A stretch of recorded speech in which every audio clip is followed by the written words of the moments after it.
Good morning കൂട്ടുകാരെ. ഇപ്പോൾ അതാ സമയം ഒരു 6 മണി കഴിഞ്ഞിട്ട് ഒരു 6:30 ആയിട്ടുണ്ടാകും കേട്ടോ. ആ ഒരു ടൈമിൽ ഞാൻ പുറത്തേക്ക് ഇറങ്ങിയപ്പോൾ എടുത്തിരിക്കുന്നതാണ് ഇത് കേട്ടോ. അപ്പോൾ ഇന്ദുസ് ആർട്ട് ആൻഡ് ക്രാഫ്റ്റിൻ്റെ പുതിയൊരു വീഡിയോയിലോട്ട് എൻ്റെ എല്ലാ പ്രിയപ്പെട്ട കൂട്ടുകാർക്കും സ്വാഗതം. അപ്പോൾ അതേ വീണ്ടും ഞാൻ പറയുന്നു, ഇന്നലെ എനിക്ക് വീഡിയോ ചെയ്യാൻ വേണ്ടി പറ്റിയിട്ടുണ്ടായിരുന്നില്ല. ഒരു ദിവസത്തിന് ശേഷം വീണ്ടും ഞാൻ വന്നിട്ടുണ്ട്. എന്നെ സപ്പോർട്ട് ചെയ്യുന്ന കൂട്ടുകാരൊക്കെ എൻ്റെ കൂടെ തന്നെ ഉണ്ടാവണം കേട്ടോ. അപ്പോൾ അത് രാവിലെ മുതലുള്ള കുറച്ച് കാര്യങ്ങൾ കേട്ടോ. രാവിലെ ഇപ്പം ഞാൻ പറഞ്ഞതുപോലെ 6:30ക്ക് ശേഷം തൊട്ട് ഒരു 11 മണി, ഒരു 10:30-11 മണി വരെയുള്ള വിശേഷങ്ങളാണ് ഞാൻ ഷെയർ ചെയ്യുന്നത്. വീഡിയോ കാണുന്ന കൂട്ടുകാരൊക്കെ തന്നെ ഒന്ന് സ്കിപ്പ് ചെയ്യാതെ വീഡിയോ കാണാൻ വേണ്ടിയിട്ട് ശ്രമിക്കണം കേട്ടോ. അതുപോലെ തന്നെ ഒത്തിരി പുതിയ കൂട്ടുകാർ നമ്മുടെ ഫാമിലിയിലേക്ക് വന്നിട്ടുണ്ട്. എല്ലാവർക്കും ഫാമിലിയിലേക്ക് സ്വാഗതം. വീഡിയോ കണ്ട് സപ്പോർട്ട് ചെയ്യുക. നിങ്ങളുടെ അഭിപ്രായങ്ങളൊക്കെ എന്തെങ്കിലും ഉണ്ടെന്നുണ്ടെങ്കിൽ ഒന്ന് കമൻറ്റ് ചെയ്യുക. അപ്പോൾ നമുക്ക് വിശേഷങ്ങളിലേക്കൊക്കെ അങ്ങനെ പോവാം അല്ലേ. അപ്പോൾ ഇതേ കുറച്ച് ചിക്കനും രാവിലെ കിട്ടിയിട്ടുണ്ട് കേട്ടോ. അപ്പോൾ അതും കൂടെ ഒന്ന് ക്ലീൻ ചെയ്തെടുക്കാനുണ്ട്.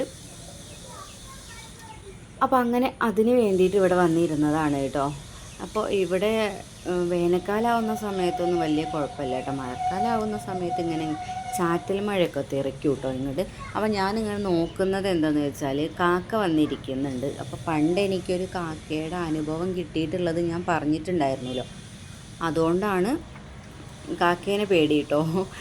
ഞാൻ അറിയാത്ത കൂട്ടുകാരുണ്ടെന്നുണ്ടെങ്കിൽ ഒന്നും കൂടെ പറയാം. പണ്ട് ഞാൻ എൻ്റെ വീട്ടിലായിരുന്ന ആ ഒരു ടൈമിൽ തൊടിയിലൂടെ അങ്ങനെ പോകുന്ന ആ ഒരു സമയത്ത് കാക്ക വന്നിട്ട് കാലിൽ ഇങ്ങനെ ഇറുക്കി പോവില്ലേ, അങ്ങനെ പോയിട്ടുണ്ടായിരുന്നു കേട്ടോ. അതിന് ശേഷമാണ് ഞാനിങ്ങനെ കാക്കേനൊക്കെ കണ്ടിട്ടുണ്ടെങ്കിൽ ആട്ടാൻ തുടങ്ങിയിട്ടുള്ളത്. അപ്പോൾ പിന്നെ എന്തായി, അപ്പൂസ് ഇവിടെ വന്നിട്ട് കളിക്കുന്ന സ്ഥലമാണ്. ഇവിടെ വന്നിട്ട് കാക്ക ഇരിക്കും കേട്ടോ. ഇവിടെ ഈ മുരിങ്ങ മരത്തിൽ വന്നിട്ടാണ് കാക്ക ഇരിക്കുന്നത്. അപ്പോൾ എനിക്ക് പേടിയാണ് അവന് വന്നിരുന്നിട്ട് അവന് ഇങ്ങനെ കൊത്തിയാലോ എന്നുള്ളൊരു പേടിയുള്ളത് കൊണ്ട് തന്നെ എപ്പോഴും ഞാനിങ്ങനെ പറഞ്ഞുകൊണ്ടിരിക്കും. അതിന് പുറമെ ഞാൻ കാണുമ്പോഴൊക്കെ ആട്ടും കേട്ടോ. ഇതിൻ്റെ താഴെ ഇവിടെ വന്നിരിക്കുമ്പോഴാണ് പേടി. കുറച്ച് അപ്പുറത്താണെന്നുണ്ടെങ്കിൽ കുഴപ്പമൊന്നുമില്ല. നമ്മൾ എന്തെങ്കിലുമൊക്കെ വേസ്റ്റ് ഉണ്ടെന്നുണ്ടെങ്കിൽ ഇവിടെ നിന്ന് താഴത്തേക്കുള്ള തെങ്ങിൻ്റെ ചോട്ടിലേക്കാണ് ഇടുക കേട്ടോ. അപ്പോൾ അതുകൊണ്ട് തന്നെ അവിടെ നിന്ന് അങ്ങോട്ട് കഴിച്ച് പോവുകയാണെന്നുണ്ടെങ്കിൽ തിരക്കേടില്ല. ഇനിയിപ്പോൾ വേനൽക്കാലം ആയതുകൊണ്ട് തന്നെ അവർക്ക് വെള്ളത്തിന് ദാഹവും അങ്ങനെയൊക്കെ ഉണ്ടാവുമല്ലോ. അപ്പോൾ അതിനുള്ളതൊന്നും കൂടെ ഒന്ന് സെറ്റ് ചെയ്യാനുണ്ട് കേട്ടോ. അപ്പോൾ ചിക്കനൊക്കെ നന്നാക്കി വെച്ചിട്ടുണ്ടായിരുന്നു. പിന്നെ അതേ രാവിലത്തെ കാര്യം, ഞാൻ എണീറ്റതിന് ശേഷം ചായക്ക് വെള്ളം വെക്കുന്നുണ്ടായിരുന്നേ. അങ്ങനെ ചായക്കൊക്കെ ഇത് വെള്ളം വെച്ചുകൊണ്ടിരിക്കുന്നുണ്ട്. ഈ ഒരു ടൈമിൽ അപ്പൂസ് എണീറ്റിട്ടൊന്നുമില്ല. അവൻ എണീക്കാനാവുന്നേ ഉള്ളൂ കേട്ടോ. ഇന്നലെ ഉച്ചയ്ക്ക് ഉറങ്ങിയിട്ടുണ്ടായിരുന്നു. അതുകൊണ്ട് തന്നെ രാത്രി കുറച്ച് വൈകിട്ടാണ് ഉറങ്ങിയത്. അപ്പോൾ ഇനി എണീക്കാനും കുറച്ച് താമസിക്കും കേട്ടോ. അപ്പോൾ പിന്നെ ഞാൻ ഈ ഒരു എഡിറ്റ് വോയിസ് കൊടുക്കുന്ന ആ ഒരു ടൈമിലാണ് എനിക്ക് കഴിഞ്ഞ ഒരു ദിവസം കമൻറ്റ് വന്നിട്ടുണ്ടായിരുന്നത് ഓർമ്മ വന്നത് കേട്ടോ. വീടിനടുത്ത് റോഡൊന്നും ഇല്ല, പക്ഷെ വാഹനത്തിൻ്റെ സൗണ്ട് കേൾക്കുന്ന അങ്ങനെ ഒരു കമൻറ്റ് വന്നിട്ടുണ്ടായിരുന്നേ. അപ്പോൾ അതിൽ ഞാൻ പറഞ്ഞിട്ടുണ്ടായിരുന്നു നമ്മുടെ വീടിനടുത്ത് തന്നെ റോഡുണ്ട്, മെയിൻ റോഡുണ്ട്. എൻ്റെ ലൈവിൽ വന്നിട്ടുള്ള ആൾക്കാർക്കൊക്കെ അറിയുന്നുണ്ടായിരിക്കും. പിന്നെ അതുപോലെ തന്നെ ഞാൻ മുന്നേ ചെയ്തിട്ടുള്ള വീഡിയോയിലൊക്കെ ഉണ്ട് കേട്ടോ. നമ്മുടെ ഈ സ്ഥലം കഴിഞ്ഞാൽ കുറച്ച് പാടാണ്. ആ പാടത്തിൻ്റെ അപ്പുറം മെയിൻ റോഡാണ് കേട്ടോ, കോഴിക്കോട് റോഡാണേ. സ്ഥിരമായിട്ട് ഞാൻ ലൈവ് ചെയ്യുന്ന ഒരു ടൈമിൽ അവിടെ അങ്ങനെ കാണിച്ചിട്ടുണ്ടായിരുന്നു. അതുപോലെ ഞാൻ ഒരുപാട് വീഡിയോയിൽ പറഞ്ഞിട്ടുണ്ടായിരുന്നു. ചിലപ്പോൾ ആ വീഡിയോ ചിലപ്പോൾ കണ്ടിട്ടുണ്ടായിരിക്കില്ല കേട്ടോ. അപ്പോൾ അതുകൊണ്ടാണ് ഞാൻ ഇവിടെ നിന്ന് വീട്ടിലിരുന്നിട്ടുണ്ടെന്നുണ്ടെങ്കിൽ മനു ബസ് ഇറങ്ങുന്നതും ബസ്സിൽ കയറി പോകുന്നതും ഒക്കെ നമുക്ക് ഇവിടെ ഇരുന്നിട്ട് കാണാൻ പറ്റും കേട്ടോ. ബസ് സ്റ്റോപ്പിൻ്റെ അവിടേക്കൊക്കെ കാണാൻ പറ്റുമേ. മഴക്കാലം നന്നായിട്ട് ആയിട്ടുണ്ടെന്നുണ്ടെങ്കിൽ കാടും അതുപോലെ വലിയ ചെടികളൊക്കെ വളർന്നിട്ടുണ്ടെങ്കിൽ ഭാഗികമായിട്ട് കാഴ്ചകളൊക്കെ നഷ്ടപ്പെടും കേട്ടോ. പക്ഷേ എങ്കിൽ കൂടി പൊതുവേ വലിയ കുഴപ്പമില്ലാത്തൊരു രീതിയിൽ നമുക്ക് ഇവിടെ നിന്ന് നോക്കിയാൽ തന്നെ ഒരു കാണലുണ്ടാകും. ഞാനിപ്പോൾ അവനിവിടെ നിന്ന് വീട്ടിൽ നിന്ന് ഇറങ്ങിയിട്ടുണ്ട് എന്നുണ്ടെങ്കിൽ അവനവിടെ എത്തുന്ന ആ ഒരു ടൈമിൽ കുറച്ചൊരു ഭാഗമുണ്ടല്ലോ, അവിടെ നിന്ന് ഇവിടെ നമ്മൾ നോക്കിയാൽ കാണില്ല. പിന്നെ അവിടെ എത്തുന്ന ആ ഒരു ടൈം ആകുമ്പോഴേക്ക് ഞാൻ അവിടെ അങ്ങോട്ട് നോക്കിയിട്ടുണ്ടെന്നുണ്ടെങ്കിൽ അവനവിടെ എത്തിയിട്ടുണ്ടായിരിക്കും. അപ്പം ആ ഒരു എന്താ പറയുക കാഴ്ചയും കൂടി നോക്കിയിട്ടൊക്കെയാണ് ഞാനിവന് സ്കൂളിലേക്ക് വിടുന്ന ആ ഒരു ടൈമിൽ അങ്ങനെയൊക്കെ കുറച്ച് ശ്രദ്ധിക്കാറൊക്കെ ഉണ്ട് കേട്ടോ. ഇവിടുന്ന് ഇറങ്ങി ഈ പോക്കറ്റ് റോഡ് എത്തുന്നത് വരെ നമുക്ക് കാണാൻ പറ്റും. അവിടെ നിന്ന് ഒരിത്തിരി ഒരു 2 വീടിൻ്റെ ഒരു ഗ്യാപ്പ് നമുക്ക് കാണാൻ പറ്റില്ല. അത് കഴിഞ്ഞാൽ പിന്നെ നമുക്ക് ബസ് സ്റ്റോപ്പിൻ്റെ അടുക്കി പോകുന്നതും വണ്ടി വരുന്നതും ഒക്കെ കാണാൻ പറ്റും. പിന്നെ ഇറങ്ങുന്നതും റോഡ് ക്രോസ് ചെയ്യുന്നതും തിരിച്ച് വരുന്നതും അങ്ങനെയുള്ള കാര്യങ്ങളൊക്കെ നമുക്ക് കാണാൻ പറ്റും കേട്ടോ.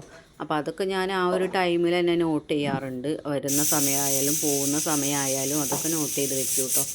അപ്പോൾ ഞാനത് വീഡിയോ എടുക്കാൻ വിട്ടുപോയിട്ട് പെട്ടെന്ന് ഇവിടെ വണ്ടിയുടെ സൗണ്ട് കേട്ടപ്പോഴാണ് എനിക്കത് ഓർമ്മ വന്നത് പറയാൻ വേണ്ടിയിട്ട്. ഞാനൊരു വീഡിയോയിൽ കാണിക്കാം റോഡിൻ്റെ കാര്യം കേട്ടോ. പിന്നെ അതേ നമ്മുടെ വിശേഷങ്ങളൊക്കെ അങ്ങനെ കഴിഞ്ഞുകൊണ്ടിരിക്കുകയാണ്. എനിക്ക് ഒരുപാട് രാവിലെ കുറച്ച് ഗുളികകൾ കഴിക്കാനുണ്ട് കേട്ടോ. അപ്പോൾ രാവിലെ വെറും വയറ്റിൽ ആ ഒരു ഗുളിക കഴിച്ചിട്ടുണ്ടെന്നുണ്ടെങ്കിൽ വയറ് ഫുള്ളാവുന്നൊരു ഫീലാണ്.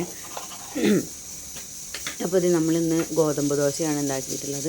അപ്പോൾ എനിക്ക് ഗോതമ്പ് ദോശയും നമ്മുടെ ചെറിയ ഉള്ളി ചേർത്തിട്ടുള്ള ചമ്മന്തിയില്ലേ, ചെറിയ ഉള്ളിയും പിന്നെ സാധാരണ പണ്ടൊക്കെ ചുവന്ന മുളക് ചേർത്തിട്ടാണ് ചമ്മന്തി അരയ്ക്കാറുണ്ടായിരുന്നത്. ഇപ്പോൾ പക്ഷേ മുളക് പൊടി ചേർത്തിട്ടാണ് അരയ്ക്കുന്നത്. പക്ഷേ എന്നാൽ കൂടി എനിക്കത് നല്ല ഇഷ്ടമാണ് കേട്ടോ. അപ്പോൾ അതുകൊണ്ട് എനിക്ക് വേണ്ടിയിട്ട് ഞാൻ ചമ്മന്തിയാണ് ദോശയ്ക്ക് വേണ്ടിയിട്ട് എടുക്കുന്നത്. പിന്നെ ഞാൻ ചെറുപയർ കറിയും കൂടെ ഉണ്ടാക്കി എടുക്കുന്നുണ്ട് കേട്ടോ. അവർക്കൊക്കെ വേണ്ടിയിട്ട് ചെറുപയർ കറിയും കൂടി എടുക്കുന്നുണ്ട്. പിന്നെ അതേ കുറച്ച് കോവയ്ക്ക ഉപ്പേരി വെക്കാൻ വേണ്ടിയിട്ട് വെള്ളത്തിലിട്ട് വെച്ചിട്ടുണ്ട് കേട്ടോ. അതുപോലെ ചിക്കനിലൊക്കെ ഒന്ന് വെള്ളം ഒഴിച്ച് അങ്ങനെ മാറ്റി വയ്ക്കുന്നുണ്ടായിരുന്നു. പിന്നെ ഞാൻ ചമ്മന്തിക്കുള്ള ഉള്ളി മനുവിനോട് തോല് പൊളിച്ച് തരാൻ വേണ്ടിയിട്ട് പറഞ്ഞിട്ടുണ്ടായിരുന്നു കേട്ടോ. അപ്പോൾ അവൻ അവിടെ ഇരുന്നിട്ട് കുറച്ച് നേരം ഒരു 2 വെളുത്തുള്ളിയും കൂടെ ഞാനതിൽ ചേർക്കാറുണ്ട്. അപ്പോൾ അതും കൂടെ അവനാണ് എനിക്ക് സെറ്റ് ചെയ്ത് തന്നിട്ടുണ്ടായിരുന്നത് കേട്ടോ. അപ്പം അതും കൂടെ ഞാനൊന്ന് അരച്ചെടുക്കുന്നുണ്ട്. ഞാൻ ഈ പറഞ്ഞതുപോലെ അതിൻ്റെ ഇടയ്ക്ക് ദോശ ചുട്ടെടുക്കുന്നുണ്ട്. ദോശയുടെ കാര്യം ഞാൻ പറഞ്ഞിട്ടുണ്ടായിരുന്നു കേട്ടോ. ദോശ നമുക്ക് സിമ്പിളായിട്ടുള്ള ഒരു പരിപാടിയാണെന്ന് ചില സമയങ്ങളിൽ ചിലർക്ക് തോന്നും. പക്ഷേ നമുക്ക് എല്ലാ സമയങ്ങളിലും ദോശ ഉണ്ടാക്കുന്നത് ഒരു എളുപ്പപ്പണി മാത്രമല്ല. എന്ന് വെച്ചാൽ നമ്മൾ മാവ് റെഡിയാക്കുന്ന ആ ഒരു ടൈമിൽ എന്തായാലും കുറച്ചൊരു പണിയുണ്ട്. പിന്നെ ഈ നമ്മൾ ദോശ ഉണ്ടാക്കുന്നത് ദോശ എങ്ങനെ ഉണ്ടാക്കിക്കൊണ്ടേയിരിക്കണം നമുക്കത് അപ്പോൾ അതുകൊണ്ട് നമ്മൾ എങ്ങനെയാണ് ലാഭം അല്ലെങ്കിൽ എന്തുകൊണ്ടാണ് നമ്മൾ എളുപ്പപ്പണിയാണ് ദോശ എന്ന് പറയണതെന്ന് എനിക്ക് അറിഞ്ഞുകൂടാ. ദോശയ്ക്കായാലും ഇഡ്ഡലിക്കായാലും നമ്മൾ മാവ് സെറ്റ് ചെയ്യാനുണ്ട് ഒരുപോലെ തന്നെ. അതുപോലെ ചുട്ടെടുക്കാനാണെന്നുണ്ടെങ്കിൽ ഇഡ്ഡലിക്കാണെങ്കിൽ പെട്ടെന്ന് ഇഡ്ഡലി ചുട്ടെടുക്കാൻ പറ്റും. പക്ഷേ ഇഡ്ഡലിക്ക് പാത്രം കുറേ ക്ലീൻ ചെയ്യാനുണ്ടായിരിക്കും. ഇനി ദോശയുടെ കാര്യം പറയുകയാണെന്നുണ്ടെങ്കിൽ ദോശയ്ക്ക് ഒരു പാത്രം മതി. പക്ഷെ നമ്മൾ ആ ഒരു ടൈം അതിന് ഒരുപാട് ചിലവാക്കേണ്ടി വരും കേട്ടോ. അപ്പോൾ ഇതിൽ തമ്മിൽ വലിയ മാറ്റമൊന്നും എനിക്ക് തോന്നിയിട്ടില്ല. എനിക്കിതൊന്ന് പറയണമെന്ന് തോന്നിയിട്ട് ഞാൻ പറഞ്ഞതാണ് കേട്ടോ. എനിക്കത്ര വലിയ മാറ്റമൊന്നും ഇതിൽ ഫീൽ ചെയ്തിട്ടില്ല കേട്ടോ. എനിക്ക് രണ്ടും ഒരുപോലെ തന്നെയാണ് തോന്നിയിട്ടുള്ളത്. ദോശയ്ക്കാണെങ്കിൽ കുറേ സമയം വേണം. ആ ഒരു സമയം കൊണ്ട് നമുക്ക് എത്രയോ പണികൾ ചെയ്യാൻ പറ്റും കേട്ടോ. അപ്പോൾ അതങ്ങനെ അവിടെ ആയിക്കൊണ്ടിരിക്കുന്നുണ്ട് കേട്ടോ. അപ്പോഴേക്കും എൻ്റെ ഏകദേശം പണികളൊക്കെ തീരുന്ന മട്ടാണ് കേട്ടോ ഈ ദോശ ഉണ്ടാക്കി കഴിയുമ്പോഴേക്ക്. പിന്നെ നമ്മൾ കോവയ്ക്കൊക്കെ ഒന്ന് അരിഞ്ഞ് വെച്ചിട്ടുണ്ട്. പിന്നെ അത് കഴിഞ്ഞതിന് ശേഷം ഞാൻ ചിക്കനിലേക്ക് ആവശ്യത്തിനുള്ള ഉള്ളിയൊക്കെ മാറ്റി വയ്ക്കുന്നുണ്ട് കേട്ടോ. ഇതൊക്കെ നമ്മൾ ചെയ്യുന്നത് ആ ദോശ ആയിക്കൊണ്ടിരിക്കുന്ന ആ ഒരു ടൈമിലാണ് ഈ കാര്യങ്ങളൊക്കെ നമ്മൾ ചെയ്യുന്നത്. അപ്പോൾ ഉള്ളിയൊക്കെ ഒന്ന് മാറ്റി വെച്ച് കുറച്ചധികം ചെറിയ ഉള്ളി എടുത്തിട്ടാണ് ഞാൻ ചിക്കൻ ഉണ്ടാക്കിയെടുക്കുന്നത് കേട്ടോ. അതിൻ്റെ റെസിപ്പിയൊന്നും കാണിക്കുന്നില്ല. ഞാൻ ഈ റെസിപ്പി കാണിക്കാത്തത് എന്താണെന്ന് വെച്ചിട്ടുണ്ടെങ്കിൽ എനിക്ക് റെസിപ്പിയിൽ വലിയ സംഭവം ആയിട്ടൊന്നും അറിഞ്ഞുകൂടാ. നാടൻ രീതിയിൽ നമ്മൾ വെക്കുകയാണെന്നുണ്ടെങ്കിൽ അങ്ങനെ വെച്ച് പോവും എന്നല്ലാതെ പുതിയ പുതിയ പരീക്ഷണങ്ങളൊന്നും ഞാൻ ഫുഡിലൊന്നും ചെയ്യാറില്ല കേട്ടോ. എനിക്കറിയില്ല. പിന്നെ യൂട്യൂബിൽ നോക്കിയിട്ട് ചെയ്യാൻ അങ്ങനെ ഒരു താല്പര്യമുള്ള ഒരാളൊന്നും അല്ല കേട്ടോ. ഞാനും അതെ, ഇവിടെ ഉള്ളവരും അതെ കേട്ടോ. അപ്പോൾ എന്തെങ്കിലും ഒന്ന് ഉണ്ടാക്കണം എന്ന് തോന്നിയിട്ടുണ്ടെങ്കിൽ അത് ഞാൻ പണ്ട് എങ്ങനെയാണോ ഉണ്ടാക്കിയിട്ടുള്ളത് അല്ലെങ്കിൽ എൻ്റെ വീട്ടിൽ എങ്ങനെയാണോ പണ്ട് ഉണ്ടാക്കിയിട്ടുള്ളത് ആ ഒരു രീതിയിലാണ് ഞാൻ ചെയ്യാറുള്ളത്. പിന്നെ എനിക്കിവിടെ യൂട്യൂബുള്ള നമുക്ക് യൂട്യൂബിൽ നോക്കിയിട്ട് സെർച്ച് ചെയ്ത് ഉണ്ടാക്കാൻ പറ്റുന്ന ആ ഒരു ടൈമിൽ കൂടി ഞാൻ ചെയ്തിട്ടുള്ളത് എൻ്റെ വീട്ടിൽ വിളിച്ച് ചോദിക്കുകയാണ് ചെയ്യുക. വീട്ടിൽ വിളിച്ച് ചോദിക്കുക എന്ന് പറഞ്ഞാൽ എന്തും ഏതും ഞാൻ അച്ഛനോടാണ് ചോദിക്കാറുള്ളത്. അമ്മയോടല്ല ചോദിക്കുന്നത്, അച്ഛനോടാണ് ചോദിക്കുന്നത്. ഇങ്ങനെ ഫുഡിൻ്റെ കാര്യമായാലും എല്ലാ കാര്യങ്ങളും അച്ഛന് കുറച്ചും കൂടെ ഒരു ഇതുണ്ടായിരുന്നു കേട്ടോ. അപ്പോൾ അങ്ങനെ ആണ് ചെയ്യാറുള്ളത്.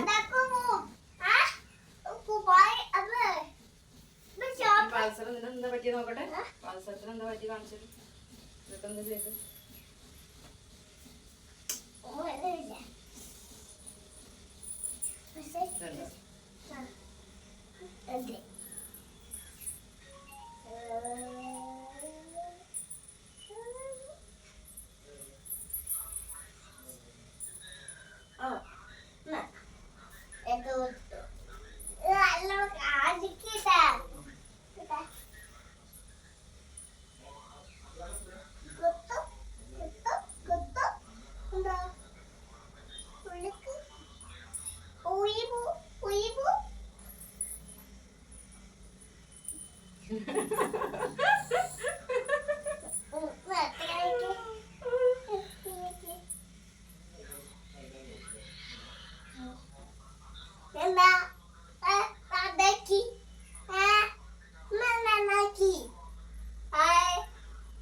ഇതിനിടയ്ക്ക് ഞാൻ അതിൻ്റെ ഒറിജിനൽ വോയിസ് അവിടെ കൊടുത്തിരിക്കുകയാണ് കേട്ടോ.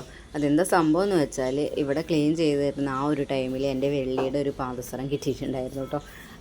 കല്യാണ ടൈമിൽ ഞാൻ ഉപയോഗിച്ചിട്ടുണ്ടായിരുന്ന ആ ഒരു പാദസരമാണ്. അപ്പോൾ അവനതെടുത്ത് ഇങ്ങനെ കളിക്കുന്നുണ്ടായിരുന്നു. അപ്പോൾ അതിലൊന്നിൻ്റെ കൊളുത്ത് പൊട്ടിയിട്ടുണ്ട് കേട്ടോ. പക്ഷേ എനിക്ക് ഇഷ്ടപ്പെട്ട ഒരു സംഭവമായിരുന്നു അത്. കൊളുത്ത് പൊട്ടിപ്പോയി. ആ കൊളുത്ത് നന്നാക്കാൻ വേണ്ടിയിട്ട് പറ്റുമോ എന്ന് ചോദിച്ചപ്പോൾ പറ്റില്ല എന്നും പറഞ്ഞു കേട്ടോ.